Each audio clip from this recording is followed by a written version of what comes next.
wabarakatuh. All channel semuanya, ini ada yang live, ada yang tidak live. Ada channel ini ada banyak channel ya. Greeting to all Indonesian citizen, 280 juta Indonesian people yang kita cintai bersama. Saya Dr. Tifa bersama dengan sahabat saya yang jauh di belakang sana, Respons bersama dua penasihat hukum saya yang luar biasa, Bang Jahmada Girsang, SH/MH Simet, ya. Dan Certified Mediator dan Adinda Dr. Fadli Nasution SH/MH. Ini keduanya adalah penasehat hukum dari Barisan Pembela RRT, Roy Respontiva, ya. Nah, pada hari ini saya mau dapat pelajaran dari mereka berdua tentang apa yang kami hadapi sekarang ini. Hal-hal yang menurut saya bukan hanya saya sebagai tersangka yang bertanya-tanya, tapi juga pasti masyarakat seluruh Indonesia nih, Bang. Abang berdua ya. Karena pertama gini, supaya masyarakat Indonesia tahu bahwa sampai dengan tanggal 12 Januari 2026 Polda Metro Jaya dalam peristiwa kriminalisasi, ya saya katakan kriminalisasi gitu ya, yang terjadi yang dilakukan oleh kami bertiga RRT, ya, Polda Metro Jaya sudah memanggil, ya menurut mereka nih, pernyataan mereka di gelar perkara khusus 15 Desember 2025, mereka menyatakan sudah memanggil 22 ahli, 127 saksi. Nah, kami dari pihak yang terlapor, dari tersangka, sampai dengan hari ini tidak pernah satupun dari saksi dan ahli yang sudah kami ajukan itu dipanggil, ya. Belum sampai dengan 15 Desember 2025, tidak ada satupun ahli-ahli maupun saksi-saksi dari pihak kami itu dipanggil untuk diperiksa. Artinya 22 ahli itu tidak berasal dari kami. 127 saksi tidak berasal dari kami. Nah, ya kan? Ini kita kunci dulu nih 15 Desember 2025. Dan 709 bukti. 709 dokumen. Ya. Dan 17 alat bukti. Alat bukti barang bukti ya, barang bukti ya. Nah. Kemudian 12 Januari ya 2026 mereka Polda Metro Jaya tiba-tiba melimpahkan berkas kami bertiga itu ke kejaksaan. Padahal 13 Januari 2026 ya mereka melimpahkan berkas kami bertiga ke kejaksaan. Padahal kami melalui penasihat hukum kami Balai RRT sudah melayangkan surat yang berisikan nama-nama para ahli dan para saksi yang ingin kami ajukan untuk menjadi bahan pertimbangan, ya, meringankan kami gitu. Oke ya. Nah, 12 Januari tidak ada satupun ahli dan tidak ada satupun saksi dari kami yang dipanggil. Tetapi tiba-tiba berkas kami ya itu dilimpahkan ke kejaksaan. Artinya ya menurut bahasa saya adalah Polda melempar mangga mentah yang dikarbit ke kejaksaan. Ibarat kata kejaksaan seharusnya menerima mangga matang pohon yang sudah langsung bisa diproses. Ini dikasih mangga mentah, mangga karbitan, serahkan ke kejaksaan. Sepet, nggak enak, ya kan? Ya kan gitu. Sehingga dugaan kami kejaksaan tidak akan mau menerima tuh gitu. Terus kemudian tiba-tiba saja ya setelah berkas kami itu dilimpahkan ke kejaksaan 20 Januari beberapa saksi dan beberapa ahli kami dipanggil untuk diperiksa Polda Metro Jaya. Mbak Tifa, aku ralat. Itu aku lebih itu lagi ya, lebih tajam lagi. Tanggal 13 itu limpahan ke kejaksaan. Iya. Tanggal 14 aku diinformasikan untuk tanggal 20 itu. Iya. Berarti mepet-mepet bener itu. Makanya artinya mereka sekarang ini sekarang ya ketika 3 dari sekian banyak ahli yang sudah kami layangkan surat itu bisa hadir ya, Profesor Tono Saksono, Profesor Zainal Muttaqin dan Profesor Henry Subiakto ini sedang dalam rangka diperiksa, ya. Jadi saya membayangkan mereka menulis itu dengan apa di meja, nggak pakai kertas gitu. Kenapa? Karena berkas kami itu sudah dilimpahkan ke kejaksaan. Lalu mereka diperiksa itu nulisnya pakai apa? Jadi itu di mana? Nah makanya itu saya mohon nih abangnya berdua, berikanlah pelajaran kepada saya yang fakir ilmu hukum ini ya, yang tapi terpaksa mau tidak mau harus belajar hukum ini kepada abangnya berdua. Baik. Itu apa saja yang dilanggar itu sama Polda Metro Jaya itu? Baik, aku dulu ya. Ya silakan Bang. Ya. Profesor Tony. Fadli, kembarannya Tony. Terus saya ucap terus aku Dokter Fadli Nasution. Tadi Mbak Tipa kasih introducing ya pengantar cukup bagus. Pertama saya mau katakan RRT Roy Rismond dan Tipa selain peneliti pengetahuan hukumnya juga sekarang berimbang dengan kami penasihat hukum. Benar. Karena satu mungkin ya kemampuan knowledge-nya, IQ-nya ya, karena teknorat semua, teknik semua. Kalau kami orang hukum ini kan hafalannya nggak Fadli. Ya. Jadi dibandingkan dengan orang yang dokter benar ini, matematis banget, apa yang kami jelaskan secara hukum itu sekali saja mereka nangkap. Sementara dari mereka jelaskan berpuluh-puluh kali belum tentu nangkap. Akhirnya nggak tidur-tidur menghafal terus. Itu satu penghargaan saya kepada RRT. Memang kami kuasa hukum ini harus juga mengimbangi istilahnya. Tapi sore ini kita bicara tentang domain hukum ya. Ya, betul. Yang seperti di kata pengantar dari Mbak Tipa, Dokter Tipa, yang fokus kita adalah mulai dari pelimpahan berkas ke kejaksaan tanggal 13 Januari 2026. Ya, berapa hari lalu lah. Sekarang tanggal 20 toh. Seminggu lalu. Kan gitu ya? 4 seminggu lalu. Lantas yang menjadi pertanyaan bagi kita sampai sekarang adalah tanggal 14 atau 15 ya, saya kurang lupa itu, tapi mepet. Saya sudah diinformasikan oleh penyidik juga bahwa ada panggilan atau undangan untuk ahli yang kita ajukan sebelumnya, baik saksi yang sebelumnya. Dalam hati saya kalau P19 pengembalian berkas yang tebal itu tidak mungkin dipelajari satu hari ya. Pasti kan gitu ya. Kita jangan libatkan dulu Mbak Tipa untuk menganalisa itu. Dia nggak tahu berkasnya itu menurut saya minimal segini. Oh gitu ya. Itu 3 orang dong. 3 orang segini ya. Segini. Ya, kali 3 RRT kan bisa segini.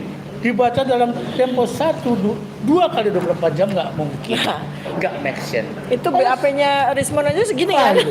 Belum lagi Mas Roy lebih tebal lagi karena telematika gitu. Jadi yang menjadi pertanyaan atau keanehan bagi kami, sementara berkas sudah dikirim kejaksaan, ahli kami belum selesai. Belum, bahkan satu pun belum dipanggil. Belum di BAP bahasanya. Belum di BAP. Memang 15 Desember 2025 ikut serta dalam gelar perkara. Ya. Itu Pak Sorlido, Pak Tono dan Didit. Ya, Pak Didit. Tapi itu hanya keterangan di gelar perkara. Bukan tapi BAP. Belum dituliskan dalam BAP. Ya. Karena nanti saksi ini kan juga ikut ke pengadilan. Ya kalau tanpa BAP nanti apa yang dibacakan jaksa? Makanya. Apa yang menjadi lampiran dari jaksa? Itu satu. Nah, jadi itu satu ya mengenai RJ kemarin. RJ. Mengenai pelimpahan berkas itu sampai sekarang kita masih question mark ya, artinya masih pertanyaan. Gini, kita Bang. Bukan soal ngaco-mengaco, tapi kita kan ada alur hukum. Ya, gini Bang, saya tangkap ya. Saya tangkap. Jadi kan harusnya nih berkas dari Polda Metro Jaya dilimpahkan ke kejaksaan. Itu P berapa tuh? P21. Ini P21 nih. Ya, ke sana pelimpahan lah. Pelimpahan. Itu P21 ya. Pelimpahan P21. Ya. Nah, terus tiba-tiba ya ini tanggal 13 Januari. Terus tanggal 15 Januari ya surat permohonan pemeriksaan saksi dan ahli kami baru direspon sama Polda dengan pemanggilan di tanggal 20 Januari sekarang ini. Tanggal 15 itu. Ya. Artinya nih kalau kita bicara dari aspek hukum, kelaziman hukum, berarti jaksa dalam waktu 1 hari ini mereka sudah mengembalikan berkas kan? Karena mereka mengatakan kepada Polda. Jadi 13 Januari mereka memberikan berkas segini sama jaksa dibaca sehari. Kemudian mereka balikin lagi ke Polda, gitu kan ya? Karena apa? Karena mereka menemukan bahwa Kami kekurangan karena petunjuk bahasanya. Petunjuk ya. Tapi enggak mungkin. Ya kan itu tidak mungkin kan ya. Artinya apa tuh? Bang Fadli, silakan tambahin saya. Tadi P21 ya. Tolong jawab kalau dari penyidik kejaksaan. P berapa tuh? Begini, Bu Dokter ya. Ya. Jadi kita sambil mengedukasi Ya, masyarakat juga ya. Karena tentu banyak LP di semua tingkatan polisi. Ya kan, yang berproses di tahun 2025 dan akan rampung di tahun 2026 ketika dimulainya rezim KUHP baru 2 Januari 2026 Undang-Undang nomor 20 tahun 2025.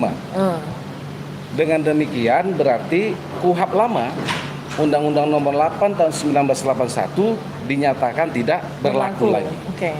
Nah, sekarang saya buka-buka tadi nih tentang pelimpahan berkas perkara dari penyidik ke penuntut umum. Penyidik ke penuntut umum. Ya, itu diatur mulai dari pasal 58 sampai dengan pasal 62. Pasal 58 di KUHP yang baru. Ya kan? Tapi ingat Bang Jagir, di pasal 63. Nah, saya bacakan nih di pasal 63-nya karena undang-undang. Ketentuan lebih lanjut mengenai tata cara koordinasi antara penyidik dan penuntut umum sebagaimana dimaksud dalam pasal 58 sampai dengan pasal 62 yang soal pelimpahan berkas perkara tadi diatur dalam peraturan pemerintah alias PP. Sampai sekarang belum ada PP-nya. Jangan-jangan konsider gitu loh. Belum ada. PP-nya belum ada. Belum ada. Saya sudah diatur cek dalam PP, tapi PP-nya belum ada. Dia lucu banget. Gitu. Nah. Jadi kan itu kan teknis yuridis pro justisia demi keadilan. Ya kan? Apabila berkas perkara ini kan nggak boleh digantung. Ini kan terkait HAM ini. Ya, status kita bicara nanti seseorang ke HAM, itu ya. Ketika dia berurusan dengan penegak hukum, aparat penegak hukum, itu kan prinsip utamanya adalah kepastian hukum. Nggak boleh orang jadi tersangka itu berlama-lama. Ya kan, harus jelas. Kalau memang memenuhi seluruh unsur, ditetapkan tersangka, kemudian diproses, kan gitu kan. Jadi kalau ini tidak, jadi maaf saya potong biar saya paham ya. Artinya nih jangan-jangan Polda Metro Jaya itu memanfaatkan peraturan dalam PP yang tidak ada itu. Belum. PP-nya belum ada. Iya, maksudnya dia memanfaatkan celah di mana PP itu belum ada gitu loh, peraturan pemerintah ya gitu nggak? Bisa jadi. Berkemungkinan ya. Bisa jadi. Kita ambil hipotesis ya. Betul. Iya. Karena kan lanjut. Begini dia. Nah, ketika kalau pasal 58 sampai 62 itu ya berbatas waktu. Batas waktu 7 hari, sampai 14 hari. Dari penyidik ke penuntut umum itu 7 hari. 7 hari. Ya kan? JPU melakukan penelitian. Ini cokso peneliti nih. Saya gambarkan mungkin mereka akan begadang tuh. 7 hari. Maksimum. Nah, ketika menurut mereka, ini belum cukup nih untuk kita susun dalam dakwaan. Ya kan? Beri petunjuk. P19 ya. Kalau itu istilah-istilah itu kayaknya masih sama. P18, P19 masih sama. P19 itu kan kode di kertas merah itu ya. Kode-kode di kertas merah kejaksaan itu kan. Itu kayaknya masih sama kode-kode itu. Nah, kemudian dalam 14 hari penyidik harus memenuhi, melengkapi apa yang ditanya oleh jaksa peneliti. Kan gitu. Ini namanya apa? Kalau dia 14 hari itu balikin lagi ke penyidik? Dibalikin lagi. Artinya namanya P apa? P19. Belum lengkap berarti.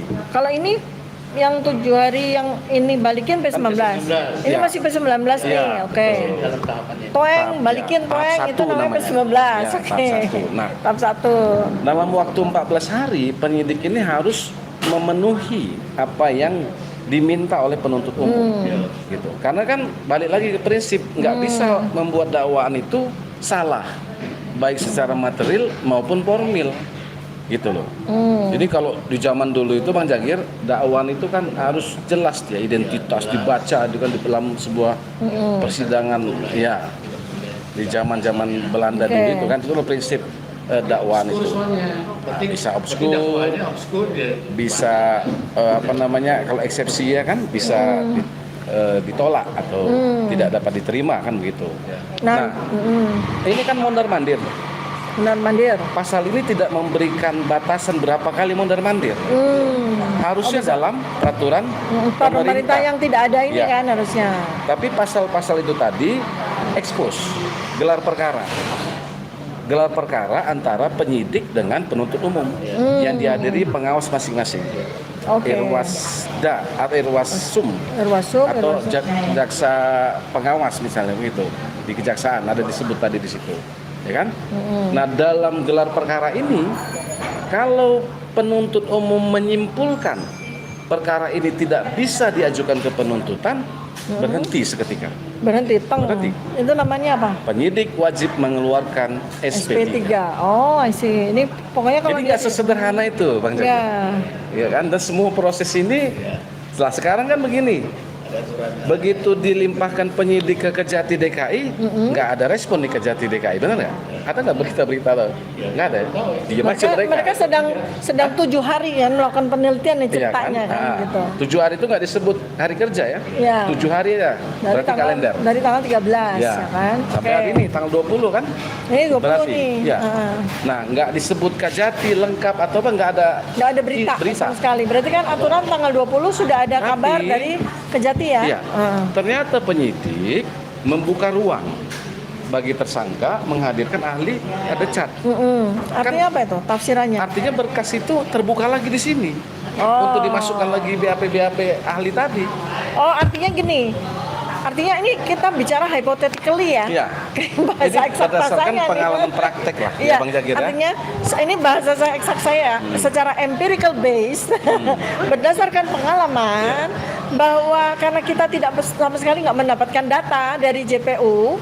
Apakah 7 hari ini mereka sudah melakukan penelitian sehingga tanggal 20 Januari itu dibuka lagi window-nya kepada Polda dikembalikan. Artinya hypothetically mereka sudah melakukan pengembalian berkas itu. Hypothetically.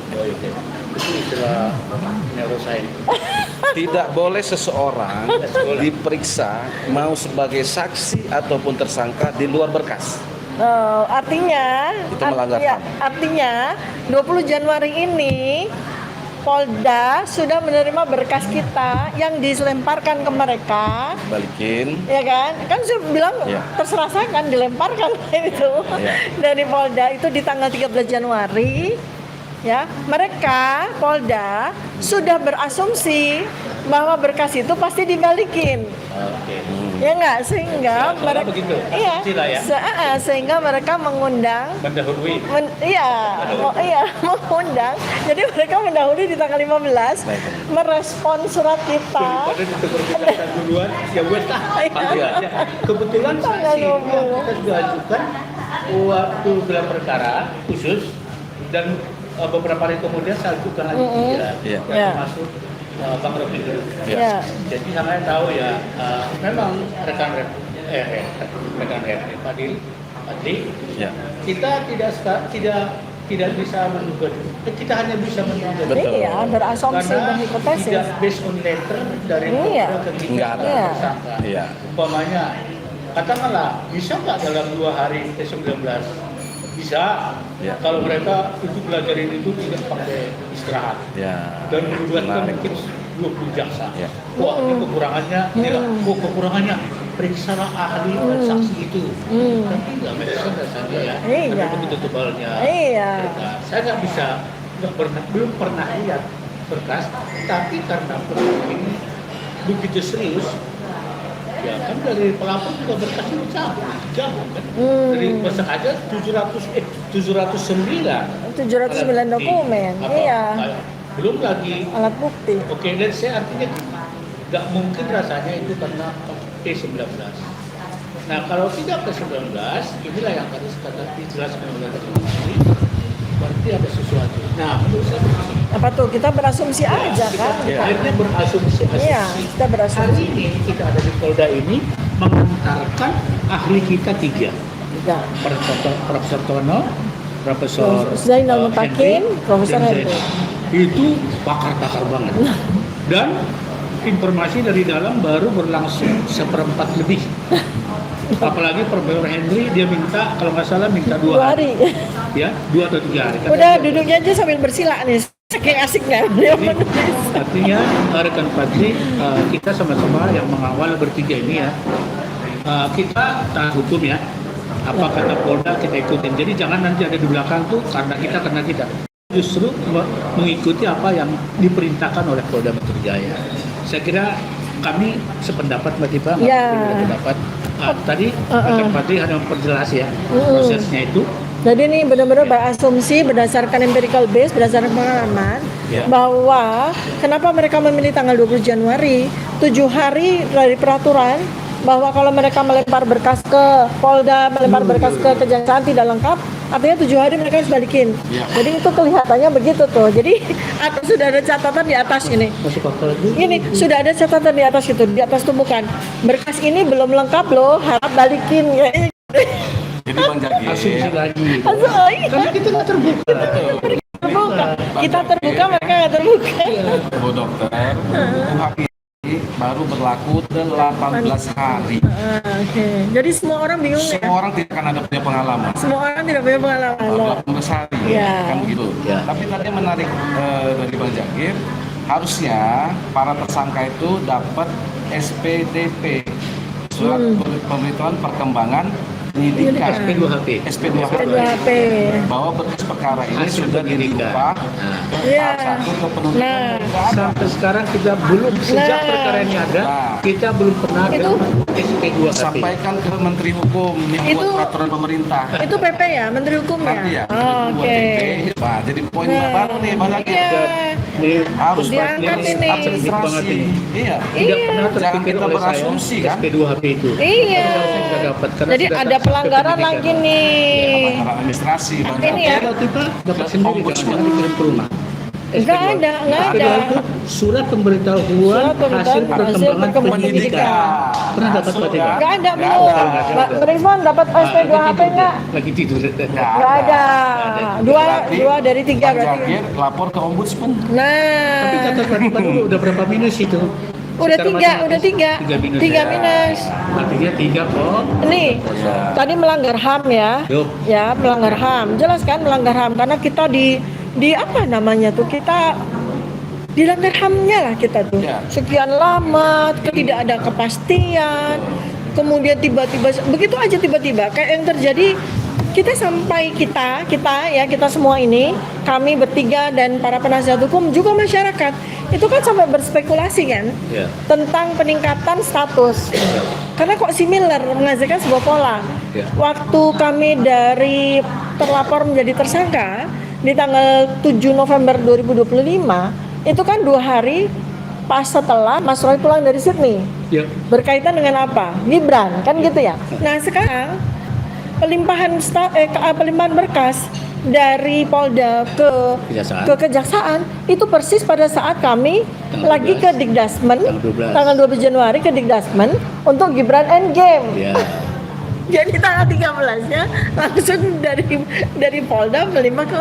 Nah ini kan kita berspekulasi ya. Saya nggak bilang ini hipotesis, saya nggak bilang ini asumsi. Kita berspekulasi akhirnya itu melanggar HAM kan gitu ya. Itulah pelanggaran HAM di situ. Lalu kemudian ketidakterbukaan. Kita sebagai tersangka nggak tahu menahu. Ini sampai mana? Kejaksaannya bagaimana? Loh kok tiba-tiba tanggal 15 Januari ada surat pemanggilan, ada pemanggilan saksi dan ahli. Kita itu mengalami ketidakterbukaan informasi publik. Ya kan? Ini sudah menjadi public domain. Peristiwa ini, kasus ini sudah menjadi peristiwa public domain. Ya, ini ada. Iya, ini ada undang-undang KIP yang terlanggar. Ketiga, tidak adanya PP 2 HPO, saya pintar ya. SP2HP. Surat perintah pemberitahuan hasil perkembangan penyidikan. Ada 3 yang dilanggar ya. Ini kita patut untuk laporkan ke Menteri HAM, Menteri Hukum HAM, masih kan dia? Hukum dan HAM ya. Kemudian Ombudsman. Kita ke Komnas HAM juga besok kan? Besok Komnas HAM. Iya, kita komisi. Iya, ini yang udah terjadwal. Habis itu Ombudsman lagi nih, kita mesti ke Ombudsman. Next step. Ke Ombudsman lagi Bang Fadli ya. Oke, coba bayangkan RDP Komisi 3 ini mesti kita laporkan ini. RDP hari ini surat kita udah masuk ya. Masuk ya? Iya. Komisi 10, Komisi 3 dan DPD ya. Nah, ini barusan aku dapat informasi surat kita sudah landing. Artinya sudah diterima oleh 3 komisi itu. Nah, itu 2 komisi dan 1 DPD. Iya, ya. 1 DPD. Iya, ini karena ini saya berita bagus hari ini adalah LBH Muhammadiyah mendukung kita ya, mensupport kita. Amin ya. Jadi ini ormas terbesar kedua di Indonesia. Ya. Sudah mendukung perjuangan dari RRT ini. Sudah ya, tadi saya mewakili untuk assignment kepada mereka. Tinggal NU aja nih nanti kita ya. Mudah-mudahan nanti tinggal ormas-ormas besar lagi di Indonesia seperti golongan bola salju. Ya kan? Terus mau ngapain coba yang ya seperti itu. Kemudian Mbak Tipa kembali ke hari ini, tanggal 20. What happened hari ini? Nah, ke situ sekarang. Penting banget hari ini. Ya. 3 profesor ya, 3 profesor begawan ya, statusnya tuh begawan. Kalau di kami ya, di saya di ilmu kedokteran tuh profesor tuh ada ininya, ada tingkatnya. Kalau yang sudah ini Profesor Zainal Mutakin ini dianggap sebagai gurunya seluruh fakultas kedokteran se-Indonesia, bukan hanya dari home base-nya beliau di Universitas Diponegoro. Dan ahli saraf yang paling nomor wahid sekarang. Iya, beliau itu anggapan kita ini ya, saya bukan alma mater Undip ya, saya UGM dan UI ya, tapi saya menganggap beliau guru. Begitu juga dengan para dokter-dokter yang lain di seluruh Indonesia. Artinya ini kelasnya sudah begawan. Begitu juga dengan Profesor Tono Saksono yang sudah melanglang buana seluruh dunia. Ya. PhD-nya sekolahnya aja dari Amerika dan dari Inggris ya. Kemudian satu lagi Profesor Henry Subiakto. Siapa yang nggak mengenal beliau kan ya? Beliau itu pendapatnya itu sangat didengar oleh para politisi, institusi, lembaga tertinggi negara ini. Jadi ini dan mereka dengan senang hati menjadi ahli yang meringankan RRT ya. Sampai tadi kami sempat podcast Bang Jagir, kami bertiga menyatakan karena Prof Henry masih asik di ruang pemeriksaan. Makanya kami menyatakan hari ini sebagai hari kebangkitan ilmuwan. Kami mengajak seluruh ilmuwan untuk bangkit, untuk bersuara, untuk menyatakan pendapatnya secara sesuai dengan domainnya masing-masing gitu ya. Mudah-mudahan ini menjadi sebuah hari seperti halnya yang terjadi di 1908 cikal bakal dari terjadinya Indonesia tuh. Dimulai dari 3 orang juga kan, dari 3 pendekar juga ya. Budi Utomo ya. Mudah-mudahan ini menjadi sebuah tanggal bersejarah.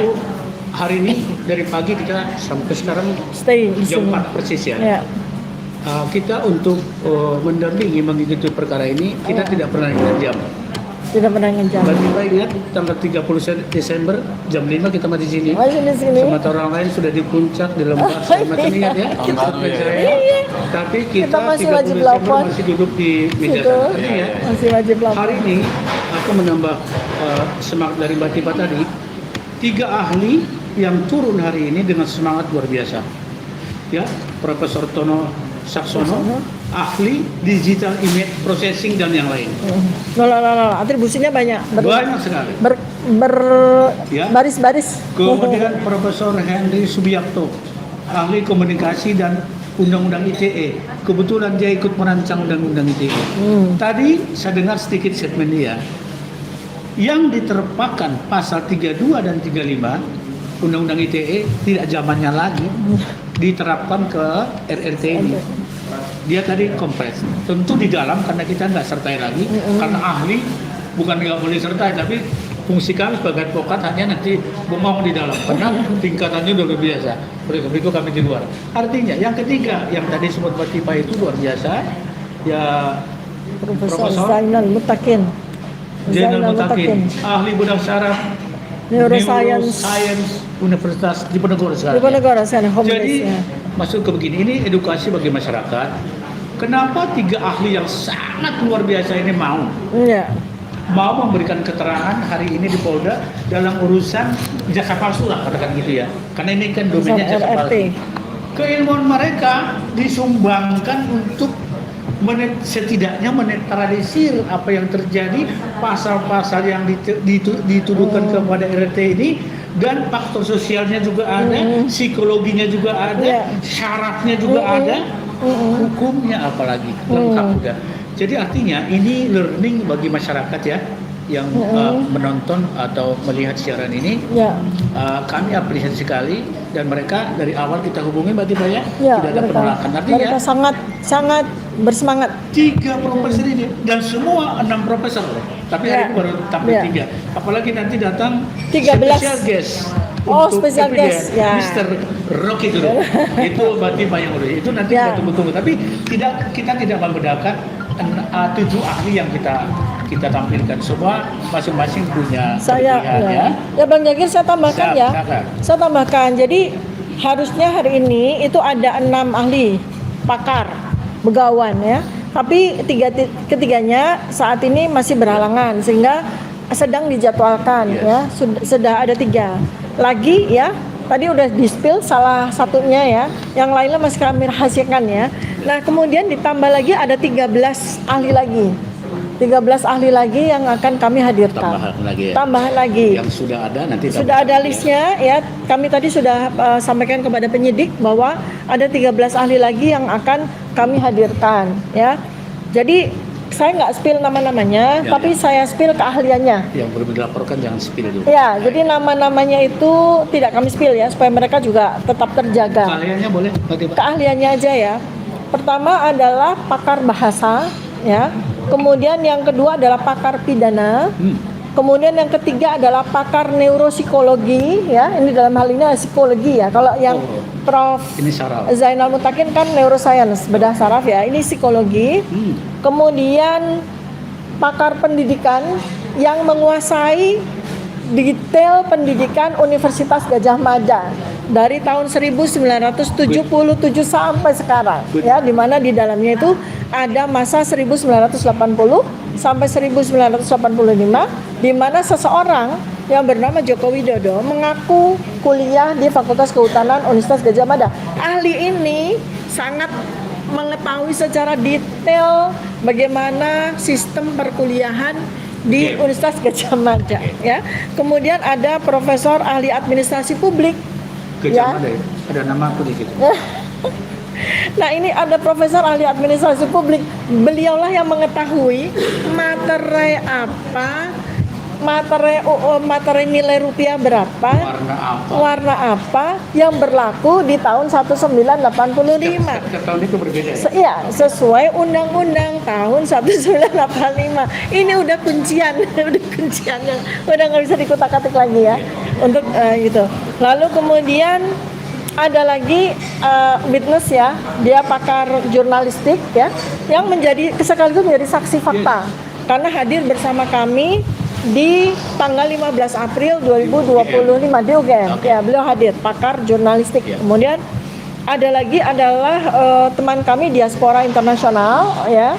Beliau dari salah satu forum yang juga waktu itu membersamai kami di tanggal 15 April 2025. Lalu ada 2 lagi adalah sesepuh Yogyakarta ya, beliau adalah ulama, dan salah satu lagi adalah profesor juga yang juga selain pakar beliau membersamai kami di tanggal 15 April 2025. Ya, jadi ini udah kuncian semua ini.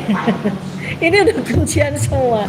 Dan ada satu lagi yang ini udah kunci dari segala kunci ini, yaitu seseorang yang mendapatkan warisan dari almarhum kakaknya. Ya, mendapatkan warisan, yang warisan itu sudah diterakan notariat ya. Beliau mendapatkan warisan dari salah satu warisan dari yang sangat berharga dalam kasus ini adalah ijazah asli dari Fakultas Kehutanan UGM tahun 1985. Udah di situ dah. Dan itu yang ditampilkan kemarin di pengadilan Mas Taufik ya? Iya. Itu saya ijazah tersebut dan transkrip tersebut, Amar, tolong ambilin yang ijazah yang kemarin kamu kasih. Oh ini ada. Ini alat saya. Ini lebih ini saya mau tunjukkan sesuatu yang nggak bakalan bisa dipalsukan. Karena Berarti Pak jangan dipegang, jangan disentuh Oh ya? iya, Tapi gimana caranya kalau nggak disentuh gitu, gimana terbalik? Ya, ini replika ya, ini replika. Itulah. Ya, ini namanya replika ya. Ini replika, aslinya ada di tempatnya ahli waris tersebut ya. Ini replika dari ijazah asli Fakultas Kehutanan Universitas Gadjah Mada. Ya. Pada beberapa bulan yang lalu, saya hadir ke rumah beliau, memegang betul dengan setidaknya 2 dari panca indera saya, yaitu mata dan taktil ya, sentuhannya. Saya menyentuh ya, ijazah yang sangat indah dan sangat berharga, asli, dan seketika saya mengetahui bahwa inilah ijazah yang betul-betul asli. 3 hal sudah di-spill sama Mas Roy dan diteliti juga sama Mbak Rismon. 3 hal ya yang utama, yaitu satu adalah watermark ya, ada watermark yang sangat jelas. Ini replika, jadi kalau yang asli jelas sekali ya. Usia 40 tahun tapi masih sangat jelas. Kemudian ada emboss ya. Ya, emboss itu adalah cap ceklok ya, cap ceklok. Yang ada gunanya, ini bukan hiasan. Ini ada gunanya. Jadi emboss atau cap ceklok ini mengunci tanda tangan rektor ini. Dan tembus ke belakang. Tembus ke belakang. Ya, ini kalau replika jadi nggak tembus ke belakang. Nah, kalau yang asli tembus ke belakang. Udah dari 2 itu aja udah susah sekali untuk dipalsukan. Ya. Stempel enggak? Nah, ya, jadi satu watermark kan yang sudah di-spill ya. Kedua adalah emboss cap ceklok ya. Kemudian yang ketiga adalah lintasan stempel yang jelas sekali, ya, jelas sekali. Nah, ada satu lagi yang mau saya tambahkan yang belum juga disampaikan oleh semua orang ya, yaitu soal syarat foto. Syarat foto untuk wisuda itu ada jelas sekali syaratnya. Dan itu ya, kami mahasiswa Universitas Gadjah Mada itu khas banget. Kami punya langganan di mana kami pas foto untuk ijazah. Ya, walaupun itu bukan rekanan resmi, tapi mereka tahu persis. Ya, studio foto itu ada di Jalan Kaliurang. Semua orang yang mau wisuda di UGM udah pasti fotonya di situ. Dan mereka sudah diberikan syarat-syarat oleh UGM. Fotonya harus begini. Latar belakangnya. Jadi ini rata-rata seragam karena memang kita fotonya di situ-situ aja. Apalagi tahun 45 kayaknya nggak banyak tukang pas foto ya. Memang iya, memang ada aja cuma di Jalan Kaliurang itu. Ya. Iya. Kalau sekarang kan sudah pojok tuh. Kota kalau sekarang enggak, cuma di situ aja. Koordinasi di situ. Iya, ada namanya Samudra apa gitu ya. Jadi Sanur gitu-gitu. Bukan Samudra atau apa lagi. Itu tuh satu keluarga. Nah, itu ya kita di situ-situ aja. Dan fotonya persis seperti ini. Ya. Nggak pakai jas. Jarang, bahkan mungkin nggak ada yang pakai jas untuk S1 ya itu. Saya tambahkan lagi ya. Dan kemarin juga sudah disampaikan oleh Pak Rujito. Jadi ini bukan sesuatu yang baru. Karena sudah saya sampaikan. Ya itu ya. Memang ada satu lagi yang saya sampaikan juga kepada Mas Roy dan Bang Rismon. Satu ya, fakta ketika saya memegang ijazah ini, yaitu tali air. Di sini nih ada tali airnya, Bang Jagir, Bang Madri, ada tali airnya. Tali air itu seperti uang, yang hanya bisa dilihat dengan gini loh, kita terawang, kayak kita lihat uang tuh loh. Ratusannya kelihatan. Ya, ada tali airnya ya. Seperti benang gitu ya. Ada, ini ada tali air, bukan benang, tali air gitu. Iya? Jadi hanya bisa dilihat ketika kita begini nih, kita terang pakai senter gitu ya. Nah. Terus satu lagi ada hologram. Nah, saya nggak sebut hologram ada di mana. Ada hologram, dan hologram itu ya, ini kalau ijazahnya begini, kita senterin dari belakang, itu muncul pendarnya. Nah, itulah yang bikin ijazah Fakultas Kehutanan UGM itu nggak bisa dipalsukan. Ya, nggak bisa dipalsukan udah deh. Mau sekali berapapun tuh nggak bisa dipalsukan karena memang Universitas Gadjah Mada adalah salah satu universitas terbaik di Indonesia. Berarti Pak, ya, jadi mereka itu pasti bikin ijazah itu nggak main-main. Materai setiap angkatan beda ya? Materai bukan setiap angkatan.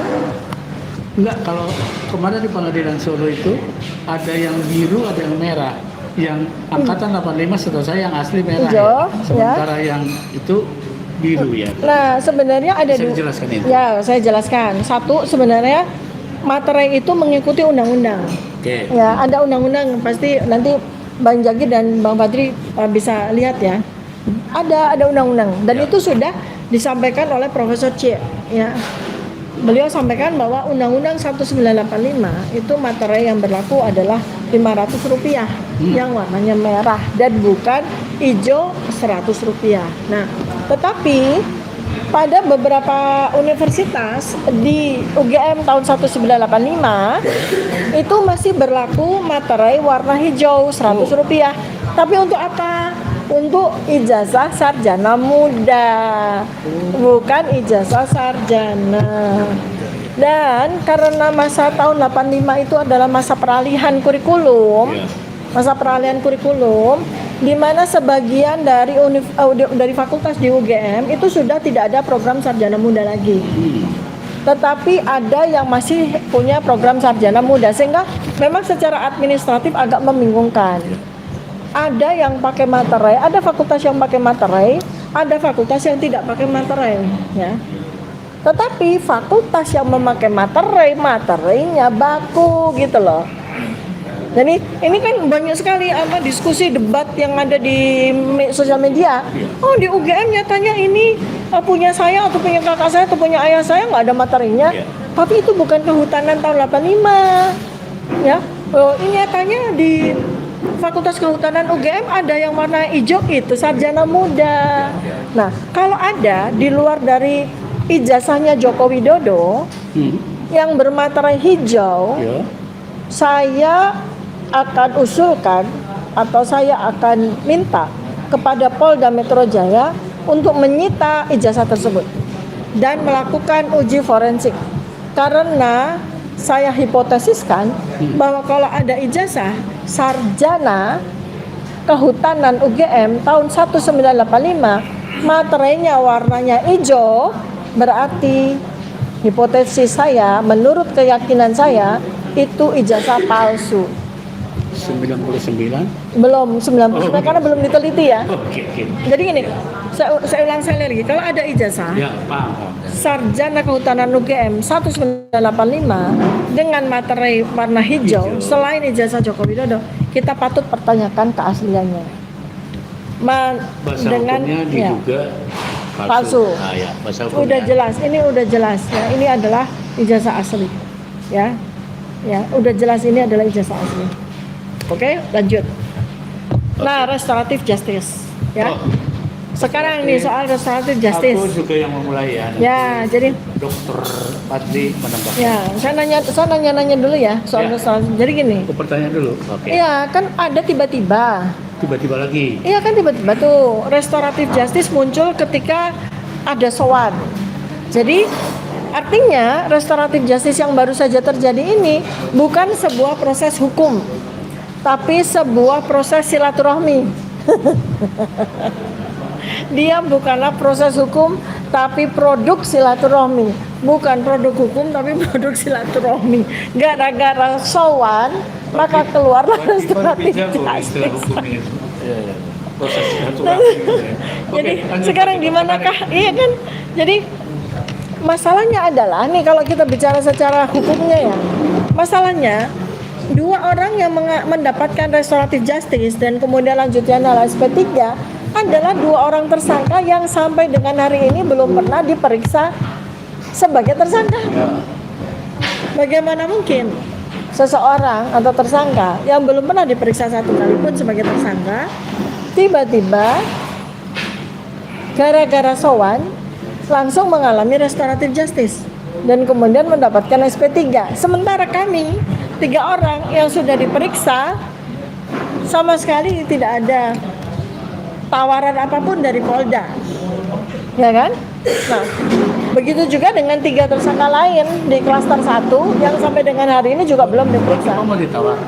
Bukan gitu, bukan soal restoratif justice-nya, tapi gini loh, ini kan 8 orang ini itu kan dilaporkan dengan laporan yang sama, pasal sama, laporannya juga sama gitu kan.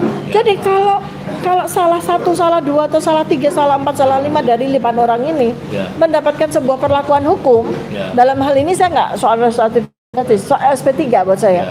Artinya kan berlaku kepada semuanya dong. Betul. Iya kan? Itu betul. Iya, ayo silakan. Abangnya berdua. Oke. Izin dokter saya dulu ya.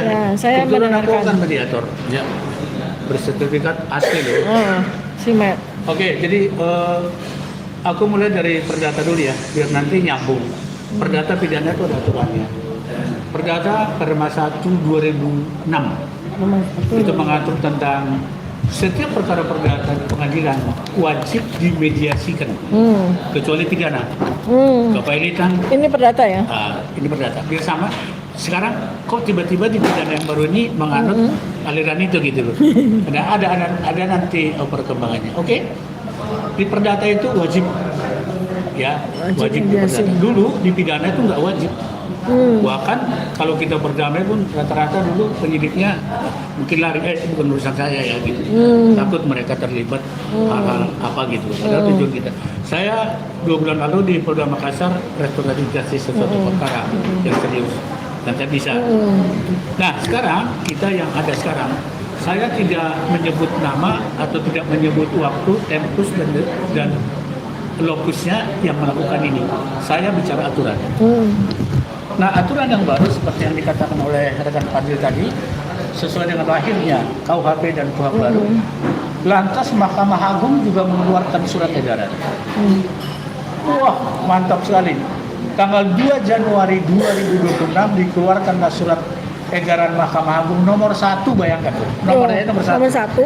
Nomor 1 tahun 2026.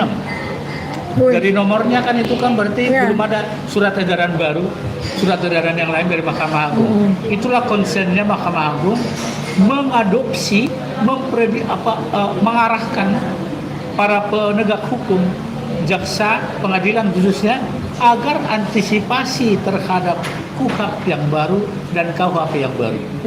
Nah, kita bicara surat edaran itu ada halaman 10 karena itu tidak berpasal, hanya berhalaman.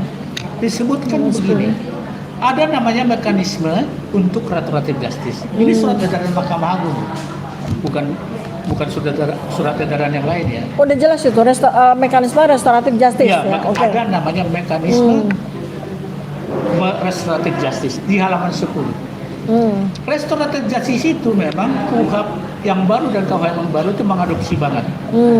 Jadi kalau saya pernah dulu bicara di Komisi 3, sekarang perdata dengan pidana hampir menganut yang sama tentang mediasi.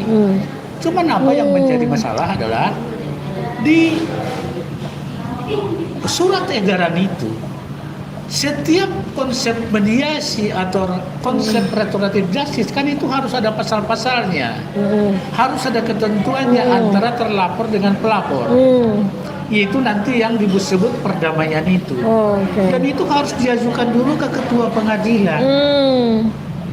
Artinya syaratnya adalah harus ada pengadilan dulu. Ada disebut di situ, nggak boleh dilewati. Jadi kalau damai-damai itu namanya damai pinggiran, tidak sesuai dengan surat edaran Mahkamah Agung. Artinya yang melakukan ini adalah hakim dong?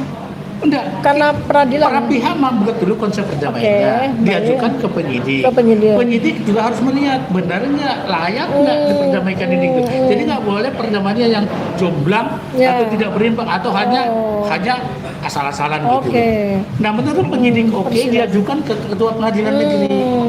Dalam 3 hari ketua pengadilan negeri harus memberikan izin atau tidak memberikan izin. Nah jadi yang sekarang ada di hadapan kita ini melalui itu lagi nggak. Jadi kembali ke topik yang pertama tadi, serba abu-abu. Jadi ini benar-benar yang ke Polda Metro Jaya ini menyalahi peraturan apapun dong. Wah, surat edaran Mahkamah Agung. Terus pasal 79 KUHP yang baru. Nah, itu surat edaran surat edaran Mahkamah Agung nomor 1 tahun 2026 itu isinya hampir sama dengan pasal 79 KUHP yang baru. Sama. Ya, harus sama, nggak boleh kan bertentangan. Masuk Mahkamah Agung mengeluarkan ini Abang Dah. Ini masa sih Polda Metro Jaya nggak tahu gitu loh. Gini, Mbak, tadi Pak aku jawab. Bisa. Ya. Itu keluarnya tahun baru. Sementara karena kita tadi cepat banget larinya, bisa saja ketinggalan. Loh, secara manusiawi bisa dong. Bisa. Tapi masalahnya sebelum tanggal 2 Januari 2026. Iya. Saya kembalikan dulu. Jadi sebelum tanggal 2 Januari 2026 kan nggak ada konsep restoratif justice di KUHP lama. Ya. Iya kan? Ya. Jadi kan adanya di perdata. Makanya ada di perdata kan, di pidana nggak ada kan. Jadi mereka ini menggunakan apa untuk mengeluarkan restoratif justice? Itulah analisa sama Iya, kan? otak eksak ya. Makanya Kalau kan. kami bisa agak melipir begitu ya. Tapi Makanya. based on surat edaran nomor 1, ingat nomor 1 loh. Biasanya kalau surat edaran itu seperti yang lain udah surat edaran ribuan nomornya. Ya, Tapi ini beginning of 2026, Mahkamah Agung langsung respon KUHP dan KUHP yang baru. Ini loh pentingnya loh. ini kan restoratif justice ya, yang di KUHP lama tuh nggak ada, lalu kemudian muncul, kemudian dipakai dengan begitu aja. Ini kan satu-satunya pihak yang bisa melakukan ini adalah hantu, karena menggunakan pasal hantu, kan gitu. Iya kan? Restoratif Justice Wani Biro 3.000 triliun baru kita. Kalau ada duitnya jadi hantunya jadi hilang, jadi orang ya. 3.000 triliun. Langsung Satu APBN. berempat rasanya di situ biar lebih bagus lagi. Ya. Jadi berarti Pak, tadi saya tambahkan lengkap ya. Surat edaran Mahkamah Agung nomor 1 2026 tentang pedoman implementasi KUHP 2023, Undang-Undang 1 2023 untuk KUHP dan KUHP 2025 itu pedomannya begini. Wah, tebel. Garuda. Ini pedomannya. Jadi selama Berarti di ini luar dari sini ya, selama ini damai hanya ada di perdata, ya kan? Damai tidak ada di pidana. Setelah 2 Januari 2026 baru ada. Itu pun yang mengerjakan pengadilan. 3 hari. Ya. 3 hari, bukan polisi ujuk-ujuk begitu aja melakukan restoratif justice, ya kan? Nah, jadi ini gimana ceritanya? Bahwa kita semua seluruh rakyat Indonesia begitu saja membiarkan hukum kita diacak-acak seperti ini oleh aparat penegak hukum. Menarik lagi kata-kata itu. Iya. Jadi artinya kita semua ini yang memiliki hukum 200 kalah melawan satu orang yang mengacak-acak hukum. Kita 3 orang ini, RRT ini, bayangkan kami itu dengan patuh taat hukum. Pada tanggal 31 Januari 2025, di saat semua orang itu liburan, kami tetap wajib lapor. Di meja ini masih. Dengan taat di meja ini, bayangkan. Pada saat kemarin 2 Januari, 1 Januari Kamis kami wajib lapor. Kami wajib lapor tanggal 2 Januari. Hari kerja pertama ya. Pada saat semua orang masih liburan long weekend, coba bayangkan. Jadi betapa taatnya kami itu sama sekali tidak melakukan apapun, ya. Kami menegakkan kebenaran, tapi kami diperlakukan seperti ini. Soal restoratif justice sudah cukup, nanti kita akan lanjut lagi.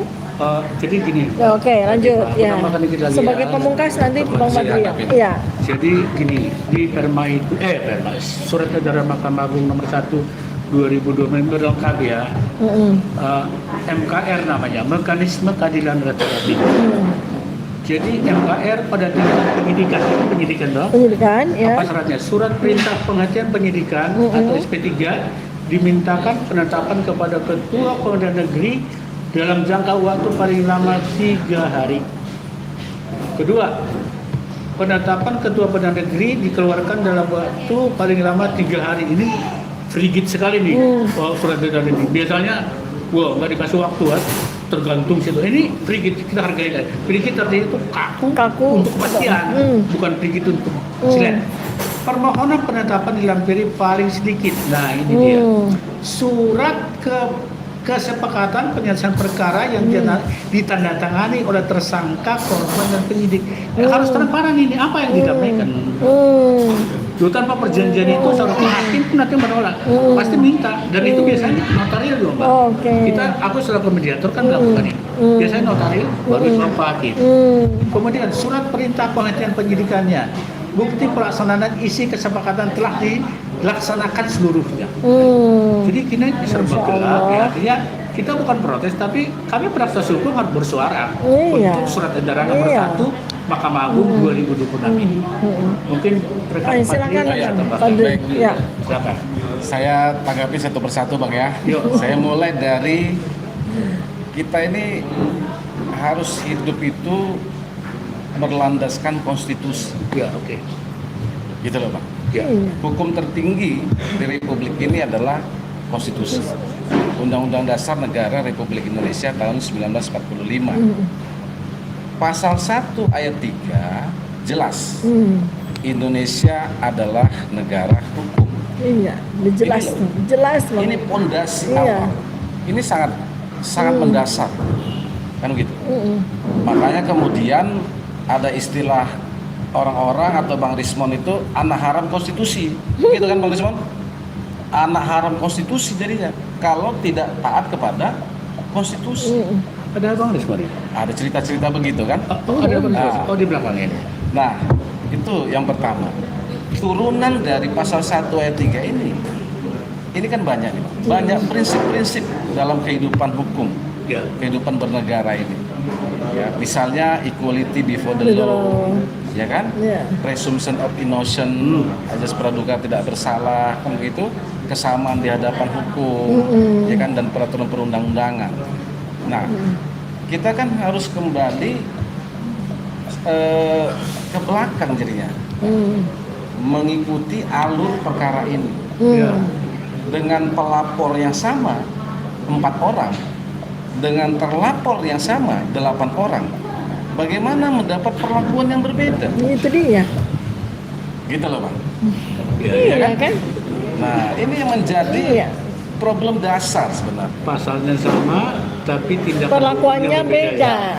Jangan-jangan nanti katakanlah sesuatu konon lah ya. Saya suka konon itu. Konon lah gitu. Ibaratnya gitu. Ya walaupun nanti hukumannya beda juga kan, nggak adil lagi gitu. Walaupun kemudian dimodifikasi dengan istilah klaster 1, klaster 2. Kayak perumahan aja. Kayak perumahan kan jadinya. Ya kan? Saya klaster Kasuari Cibubur. Kita pikir properti itu kan klaster-klasternya kan gitu. Ya kan? Nah, itu yang kalau di saya, di ilmu saya itu klaster mencit yang mau disuntik obat A sama obat B. Iya. Betul. Klasternya mau mencit yang mau dibunuh sama mau yang dipertahankan yang hidup. Sudah sangat gila, setengah gila, seperempat gila. Iya. Nah, jadi kemudian lanjutannya adalah kita ini Bang Jahir 103 tahun menggunakan KUHP produk kolonial Belanda. 103 tahun. 103 tahun ya. Pernah hitung saya. 103 tahun. Baru diubah tahun 2023. 103. Bayangin. Ya kan? Bagaimana penjajah mau melindungi hak asasi kita? Nggak mungkin. Sedangkan dia adalah penjajah. Jongkok di bawah aja. Iya. Hakim Jepit kakinya dong. Jadi kalau cerita Bang Buyung itu, kau tahu apa Bang Buyung Nasution? Kenapa toga advokat itu warna hitam dan seperti jubah? Nggak tahu Bang, itu banyak kantongnya. Bagi yang mendukung terdakwa, dia penonton akan kasih uang. Keluntar. Bagi yang membenci terdakwa akan dilempari batu, masuk batu sebelah kiri, Bang. Itulah kenapa toga itu jubah dan ada kantongnya. Dalam-dalam lagi kantongnya. Kita Bang Buyung, artinya apa? Disitulah peran advokat itu tadi. Hebat sekali kan?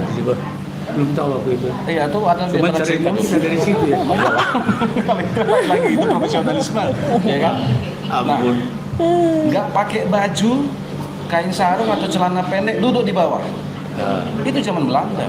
Nggak akan ada HAM, hak asasi, nggak akan ada keadilan. Itulah KUHP yang lama. Kolonial. Feodal ya. Nah, ketika dilakukan reformasi hukum, ya KUHP baru, KUHP nasional ini sudah luar biasa melindungi hak asasi manusia. Tetapi baru 18 hari udah diacak-acak, udah diinjak-injak, ya. Inilah yang tadi, kita memohon atensi dari pemerintah sekarang ini. Presiden Prabowo Subianto, Menteri Hukum dan HAM, karena ini produk KUHP baru banget.